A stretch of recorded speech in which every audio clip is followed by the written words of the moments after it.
ஆத்ம நண்பர்களுக்கு வணக்கம். நம்மளுடைய சப்ஸ்கிரைபில் ஒருத்தர் திபேத்தியர்கள் தியான முறையை பற்றி சொல்லுங்கன்னு சொல்லியிருந்தார். அதன்படி திபேத்தியர்கள் இருள் தியான முறைன்னு சொல்லி ஒரு பதிவு போட்டிருக்கேன், அதை பார்த்துட்டு வாங்க. இப்போ இருள் தியான முறையும் சரி, அவங்க நார்மலாக செய்யக்கூடிய தியான முறையும் சரி, எல்லாமே குண்டலினி யோகம் தான். ஆனால் வேறுபாடு இருக்கு. திபேத்தியர்கள் பல ஆயிரம் வருடங்களுக்கு மேல் வாய்ந்தவர்கள். அப்போ இதுக்கு எவிடன்ஸா சீனா உள்ள வந்து அவங்களாண்ட திபேத்தியர்கள ஆராய்ச்சி செய்து பார்த்தம்போது, அவங்க மரபணுகளில் பார்க்கும்போது அவங்களாம் நூற்றாண்டுகளுக்கு மேல் வாய்ந்தவர்கள் அப்படின்னு தெரிய வந்தது. சரி, கான்செப்டில் போவோம். அவங்க 30 டிகிரி -30 ° C தியானம் செய்யக்கூடிய நபர்கள். அங்கெல்லாம் நம்மளாம் போய் நிற்க கூட முடியாது. அந்த இடத்துல நின்று தியானம் பண்ணுறாங்க. அதை பண்ணும்போது வேர்வை துளிகள் வந்துட்டே இருக்குமா. அப்போ அந்த பயிற்சி முறைகள் எப்படி இருக்குன்னு பாருங்கள்.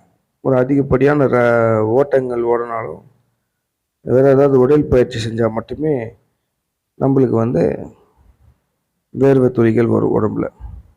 ஆனால் தியான முறையை பண்ணும்போது வேர்வையானது வரும். அதே போல் அந்த வேர்வையும் இவங்க அந்த சில்லுன்னு இருக்கக்கூடிய தண்ணியை எடுத்து ஒரு துணியில் போட்டு இவங்க மேலே வச்சிருவாங்களாம். யாரோட துணி சீக்கிரமாக காயுதுன்னு பார்த்து அது ஒரு காம்படிஷன் மாதிரி வைப்பாங்க. அது எப்படி காயும்? சீக்கிரத்தில் காயாது இல்லையா? ஆனால் அவங்க உள்ளே இருக்கக்கூடிய உஷ்ணத்தை அந்த அளவுக்கு அவங்க வெளிப்படுத்துகிறாங்க. குண்டலினி யோகத்தின் ரகசியமே உஷ்ணத்தை வெளிப்படுத்தி குண்டலினியை மூலாதாரத்திலிருந்து சஹஸ்திரார சக்கரத்தை வரை எடுத்துன்னு போகிறது தான். அப்போ இந்த சமயத்தில் அதிகப்படியாக உஷ்ணங்கள் வெளிப்படும். இவர்கள் -30 ° அந்த உஷ்ணத்தை வெளிப்படுத்தி சாதனை புரிஞ்சவர்கள். அதே போல் நம்ம குண்டலினி யோகம் பண்ணும்போது அமைதியான மனநிலையில் பிராணாயாமம், குண்டலினி யோகம், கும்பகம், வாசி, இதில் எது பண்ணாலும் சரி, அதில் வந்து அதிகப்படியான ஒரு முகத்தில் வந்து ஒரு ஆக்ரோஷம் இருக்காது. ஒரு அதிகப்படியாக உடம்பு வந்து நம்ம ஸ்ட்ரெயின் பண்ணிக்க மாட்டோம். ஏன்னா அதுவும் ரிலாக்ஸாக பண்ணுவோம். அதே மாதிரி நம்மளுடைய தியானத்தையும் ரிலாக்ஸாக பண்ணுவோம். இவங்க திபேத்தியர்கள் பார்ப்பதற்கு மிகவும் சாதுவாக இருப்பார்கள், எப்பவுமே இருப்பாங்க அதே மாதிரி. ஆனால் தியான பயிற்சி அவங்களுடைய குண்டலினி முறையை பண்ணும்போது மிக ஆக்ரோஷமாக எகிரி குதித்து மூச்சை வெகு வேகமாக உள்வாங்கியும் வெளியிட்டும்